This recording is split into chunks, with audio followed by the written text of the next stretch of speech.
नमस्कार मित्रांनो, लई आवडतेस तू मला या मालिकेच्या आजच्या भागात आपण बघणार आहोत. आप्पांना डिस्चार्ज मिळतो. सरकार आणि आनंद आप्पांना घरी घेऊन येत असतात. आप्पा घरी येणार असतात म्हणून कमळला खूप आनंद झालेला असतो आणि ती देवासमोर जाऊन त्याचे आभार मानत असते. ती म्हणते, देवा, आज हे बरे होऊन घरी येत आहे, सगळी तुझीच कृपा आहे बघ. पुढे ती म्हणते, पण आता घरी आले ना तर मी त्यांना कुठे जाऊच देणार नाही बघ, सुटकाच नाही आता. सगळ्यांच्या अडीअडचणीला ते उभे राहतात, पण माझं मात्र त्यांच्याशिवाय पान हलत नाही बघ. त्यांना पूर्वीसारखं कर, बस एवढंच मागणं आहे बघ तुझ्याकडे. सरकार जेव्हा आप्पांना घरी घेऊन येतो तेव्हा सगळेजण आप्पांना भेटण्यासाठी बाहेर येतात. आप्पांना बघून सगळ्यांना धक्का बसतो. कमळ आप्पांच्या जवळ जाऊन सरकारला विचारू लागते, सरकार, अरे काय झालं यांना?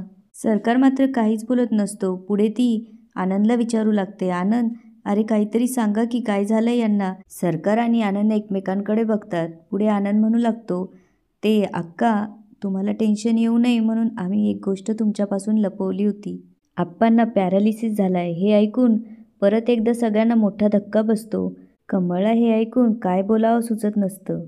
त्यावर मिनल विचारू लागते, म्हणजे आता आप्पा कधी स्वतःच्या पायावर? त्यावर सरकार म्हणतो, नाही, आप्पा कधी बी बरे होऊ शकतात.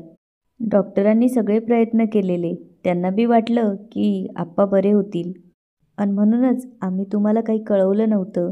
त्यावर सई विचारते, मग आप्पा बोलू बी शकत नाही का? त्यावर सरकार म्हणतो, नाही, बोलतील ना, आत्ता गुंगीचं औषध दिलंय त्यामुळं, पण शुद्धीवर आल्यावर आप्पा बोलतील. तो पुढे बोलतो, फक्त आप्पा हातपाय नाही हलू शकणार. त्यावर कमळ म्हणू लागते, हे सगळं काय होऊन बसलंय? मला वाटलं हे बरे होऊन लवकर घरी येतील, पण हे असे? देव आपलीच का परीक्षा बघतोय, काही समजत नाही मला, असं म्हणून ती रडू लागते. त्यावर आनंद म्हणतो, अगं अक्का, आता देवाला दोष देण्यात किंवा दुसरं कोणाला दोष देण्यात काय अर्थ आहे? आणि तसे बी डॉक्टर म्हणले जास्त काळजी करण्याचं काही काम नाही. ते म्हणले आप्पांची तुम्ही नीट काळजी घ्या म्हणजे ते लवकरच बरे होतील. हे सगळं ऐकून सानिकाला खूप वाईट वाटू लागतं आणि ती आप्पांजवळ जायला लागते. तेवढ्यात कमळ उठून सरकारला म्हणू लागते, सरकार, आनंदनं काय सांगितलंय बघितलं ना? आप्पांची काळजी घ्यायची गरज आहे म्हणून त्यांना आत घेऊन चल. सरकार सानिकाकडे बघतो. सरकारलाही वाईट वाटतं, पण सरकार काहीही न बोलता आप्पांना घरात घेऊन येतो. सगळेजण आप्पांसोबत घरात जातात. सानिका मात्र एकटीच बाहेर असते. सरकार सानिकाजवळ येऊन उभा राहतो. सानिका सरकारला म्हणते, आप्पांना असं व्हीलचेअरवर नाही बघवत रे. आप्पांना असं कधीच बघितलेलं नाही. नेहमी ताठमानेनं जगणारा माणूस येतो. पुढे ती सरकारला म्हणते, आप्पा लवकर बरे व्हायला पाहिजेत आणि त्यासाठी जे जे करायला लागेल ना ते सगळं करेल मी. काहीच कमी पडू देणार नाही मी. त्यावर सरकार सानिकाला विचारू लागतो, सानिका, आता जे काही घडलं त्याबद्दल तुला काहीच वाटत नाही? त्यावर सानिका म्हणते, नाही, कारण आप्पांची तब्येत सध्या जास्त महत्त्वाची आणि तू बी त्याचाच विचार कर. पुढे ती विचारते, तू सगळे औषध बरोबर आणलेत का? त्यावर सरकार म्हणतो, हा, 2 गोळ्या राहिल्यात, त्या मेडिकलमध्ये नव्हत्या म्हणून दुसऱ्या मेडिकलमधून घेऊन येतो. त्यावर सानिका म्हणते, लवकर घेऊन ये आणि आईंना सांगून ठेव कुठल्या कुठल्या गोळ्या द्यायच्या आहेत ते, आणि मला बी सांग. इकडे मिनल आनंदकडे येऊन त्याला विचारू लागते, अहो, तुम्ही सांगलीला गेला होतात ना, त्या कामाचं काय झालं? त्यावर आनंद म्हणतो, अगं इंटरव्ह्यू होता. त्यावर ती विचारते, मग? त्यावर आनंद म्हणतो, झाला. त्यावर ती विचारू लागते, मग मिळाला का जॉब? त्यावर आनंद म्हणतो, अगं आत्ताशी कुठे इंटरव्ह्यू झालाय, लगेच कुठं जॉब मिळणार? त्यावर ती विचारते, मग कधी मिळणार आहे? त्यावर आनंद म्हणतो, सांगतील की 2-3 दिवसात. पुढे आनंद विचारतो, पण का गं? त्यावर मिनल म्हणते, अहो का म्हणजे तुम्हाला लवकरात लवकर जॉब मिळाला पाहिजे. त्यावर तो म्हणतो, मिळाला तर पाहिजेच, पण तुझ्या डोक्यात काहीतरी वेगळंच शिजतंय. त्यावर मिनल म्हणते, वय, एकदा का तुम्हाला जॉब मिळाला की तुम्ही, मी आणि सई कायमचं सांगलीला जायचं आणि हे घर कायमचं विकून टाकायचं. हे ऐकून आनंदला धक्का बसतो आणि तो म्हणतो, काय, घर विकून टाकायचं? असं कसं विकायचं? त्यावर मिनल म्हणते, असं कसं विकायचं म्हणजे जसं सगळे विकतात तसंच. पुढे ती म्हणते, आणि इथं राहून बी काय करणार तुम्ही? काम ना धाम, खायचे प्यायचे बी वांदे झालेत आता. अहो, तुम्ही मालक आहे या घराचे, ठरवलं तर विकू शकता की तुम्ही. त्यावर आनंद म्हणतो, असं कसं घर विकणार? हे बघ, अक्काला विचारल्याशिवाय असं काही करता येणार नाही. त्यावर मिनल म्हणते, अक्काचा लाडका भाऊ म्हणे, त्यांचा काय संबंध? तुम्ही जॉबचं बघा, बाकीचं मी बघते. आले मोठे अक्काला विचारणारे. इकडे आप्पांना भेटण्यासाठी सानिका येते आणि आप्पांच्या खोलीच्या दरवाजाजवळ उभी राहते.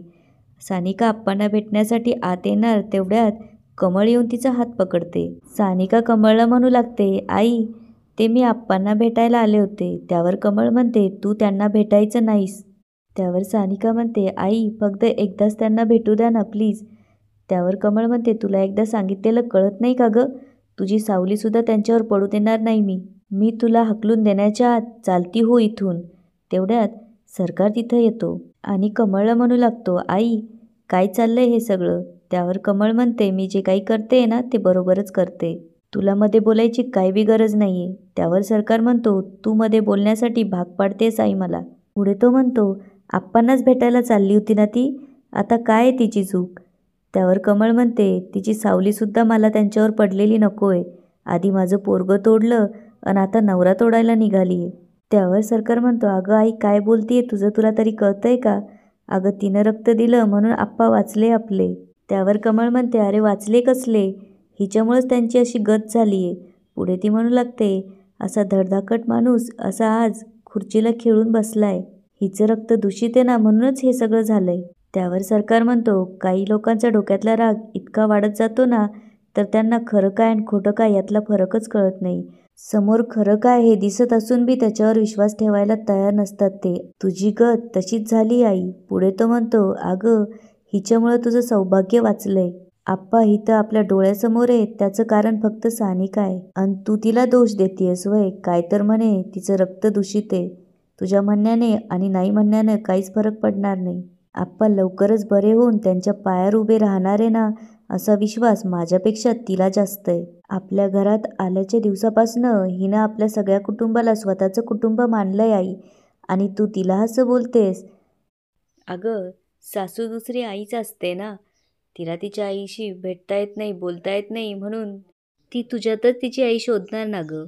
तो पुढे कमळला विचारू लागतो, एवढं सगळं होऊन बी तुला एकदा पण तिच्यात चांगुलपणा दिसला नाही का गं? का तुझ्या मनावर द्वेषाची पट्टी बांधली आहे तू? सांग ना, मला कधीच वाटलं नव्हतं आई तू असं कधी वागशील. त्यावर कमळ म्हणते, मला तरी कुठं वाटलं होतं की एक दिवस माझा पोरगा, माझा सरकार असा वागल म्हणून. आणि पट्टी माझ्या मनावर नाही तर तुझ्या डोळ्यावर बांधली हिच्या आंधळ्या प्रेमाची. म्हणूनच तर तुझी आई काय म्हणते, हे सगळं गाव काय म्हणते हे कळत नाहीये तुला. आणि ही असली पोरगी जी बोलते ते तुला खरं वाटतंय? त्यावर सरकार म्हणतो, एक मिनिट, असली म्हणजे काय? त्यावर कमळ म्हणते, असली म्हणजे हिच्यामुळं आपलं घर तुटलंय, आपली माणसं एकमेकांपासून दुरावली. त्यावर सरकार म्हणतो, हिच्यामुळे नाही तर तुझ्यामुळे. तेवढ्यात सानिका त्याला म्हणते, सरकार, अजिबात काही बोलायचं नाहीये तू. आपण ठरवलंय की आईचं मन दुखवेल असं काही बी करायचं नाही.